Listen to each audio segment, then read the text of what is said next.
अगर इस देश के अंदर कोई एक देशद्रोही पार्टी या सरकार देशद्रोही पार्टी है या जिसके आईएसआई से बड़े घनिष्ठ रिश्ते हैं या जिसके लोग आईएसआई के लिए काम करते हैं,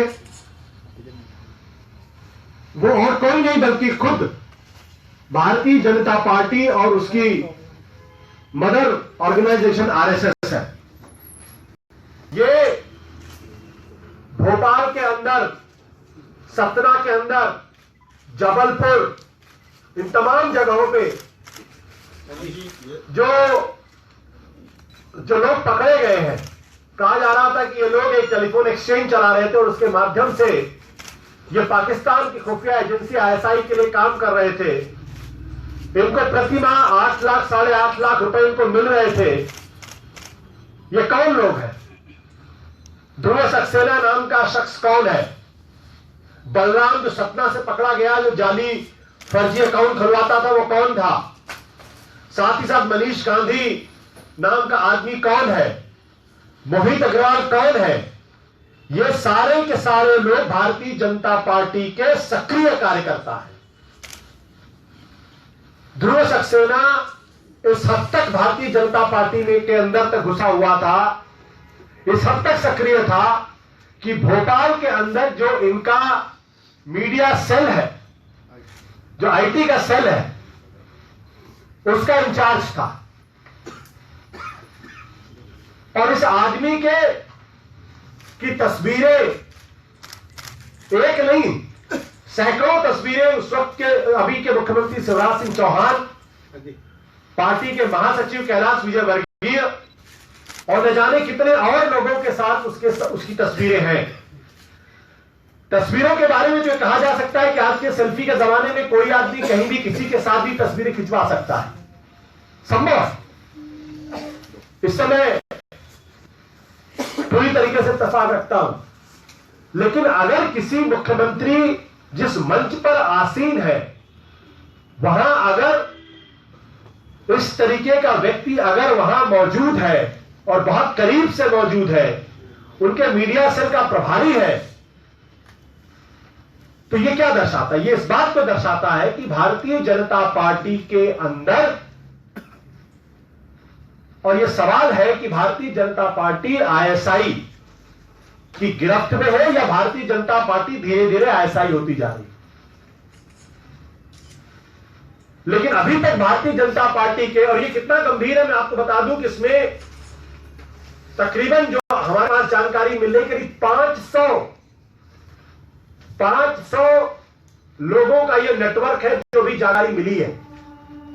3000 सिम कार्ड है, 50 मोबाइल फोन मिले हैं, 35 सिम बॉक्स है, और अभी सिर्फ इसमें 6 लोगों को गिरफ्तार किया गया है। वहां की जो स्थानीय कोर्ट है उसने यह कहा है कि यह अंतर्राष्ट्रीय जासूसी से जुड़ा हुआ गंभीर मामला है। यानी कोर्ट भी मानती है कि यह अंतर्राष्ट्रीय जासूसी से जुड़ा हुआ मामला है। और इस इन्वेस्टिगेशन में जो सामने आया है कि भोपाल, ग्वालियर, जबलपुर में आईएसआई का केवल नेटवर्क था, बल्कि ये वहां से जो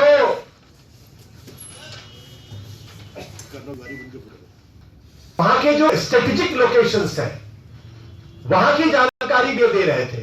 साथ ही साथ पठानकोट और उरी में जो आतंकवादी गतिविधियां हुई हैं, ये देखिए पठानकोट और उरी, ये पिछले साल जो आतंकवादी घटनाएं पंजाब और श्रीनगर में हुई, उनमें ये दोनों घटनाएं बहुत महत्वपूर्ण है। और पठानकोट वो घटना है कि जहां पर बाद में इन्वेस्टिगेशन के लिए देश के प्रधानमंत्री नरेंद्र मोदी ने बाकायदा आईएसआई को बुलाकर उससे जांच कराई थी। तो ऐसे में साथ ही साथ यह भी पता चला है कि 200 और लोग भी भारतीय जनता पार्टी से जुड़े हुए लोगों के नाम कबूले गए हैं। तो ऐसे में पार्टी की तरफ से आम आदमी पार्टी 4 महत्वपूर्ण सवाल भारतीय जनता पार्टी और जांच जो हो रही है उसके संदर्भ में पूछना चाहती है।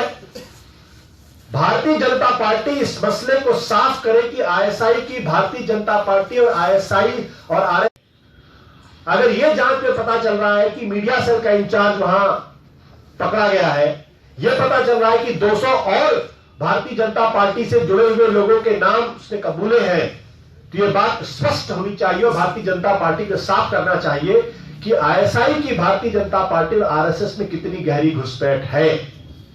दूसरा सवाल यह है, भाजपा इस मामले को साफ करे कि आईएसआई जासूसी रिंग के मुखिया ध्रुव सक्सेना, जिन 200 लोगों के नाम कबूले हैं, बीजेपी और आरएसएस के सामने आने चाहिए। भारतीय जनता पार्टी और आरएसएस इन लोगों के नाम सामने करे। तीसरा सवाल, आप लोग बार बार सोच रहे होंगे मैं ये भारतीय जनता पार्टी से क्यों कह रहा हूं। एटीएस मध्य प्रदेश की है और वहां सरकार मध्य प्रदेश की है, तो अगर वहां पर सरकार बीजेपी की है, तो अगर नाम सामने नहीं आ रहे हैं तो इसीलिए सामने नहीं आ रहे हैं क्योंकि वहां पर राजनीतिक दबाव डालकर इन नामों को दबाने का प्रयास किया जा रहा है। मध्य प्रदेश के मुख्यमंत्री शिवराज सिंह चौहान और कैलाश विजयवर्गीय इस मामले को स्पष्ट करें, पब्लिकली स्पष्ट करें कि जासूसी रिंग के मुखिया बलराम ध्रुव सक्सेना से उनके कितने गहरे और कितने पुराने संबंध हैं, ये बात स्पष्ट करें। और आखिरी सवाल यह है कि ऐसा के जासूसों के लैपटॉप पे भारतीय जनता पार्टी के कार्यक्रमों और रैलियों के खर्चे के डिटेल भी मिले हैं। यह भी सामने आया कि आईएसआई ने इन लोगों को लाखों रुपए महीने यानी 8 लाख रुपए प्रतिमाह दिया जाता था। तो क्या आईएसआई भारतीय जनता पार्टी के कार्यक्रमों का संचालन कर रही थी, उनका खर्च उठा रही थी? और इस संदर्भ में जो पुराना अनुभव है, चाहे वो सुनील जोशी हत्याकांड हो, जिस तरीके से इस पूरे मामले को रफा दफा कर दिया गया, जिस तरीके से व्यापम को रफा दफा करने का प्रयास किया जा रहा है 40 लोगों की मर्डर के बाद भी, ऐसे में पार्टी को इस बारे में पूरा संदेह है कि इस मामले को भी रफा दफा कर दिया जाएगा। सिर्फ 4-5 लोगों को सजा दिलवाकर भारतीय जनता पार्टी और आरएसएस अपना पल्ला साफ कर लेंगे। कभी भी 200 लोगों के नाम सामने नहीं आ पाएंगे। शिवराज सिंह चौहान, कैलाश विजयवर्गीय से उनके रिश्ते क्या थे ये पता नहीं चल पाएगा, और क्या क्या गुप्त सूचनाएं जो पाकिस्तान के पास गई है उसका खुलासा नहीं होगा। ऐसे में पार्टी ये कहती है, ये डिमांड करती है कि एटीएस अगर निष्पक्ष तरीके से जांच तभी कर सकता है जब उसको मध्य प्रदेश सरकार, बीजेपी और आरएसएस के चंगुल से बाहर निकाला जाए और सुप्रीम कोर्ट की मॉनिटरिंग इस पूरे मामले की जांच हो। बिना इसके यह संभव नहीं है।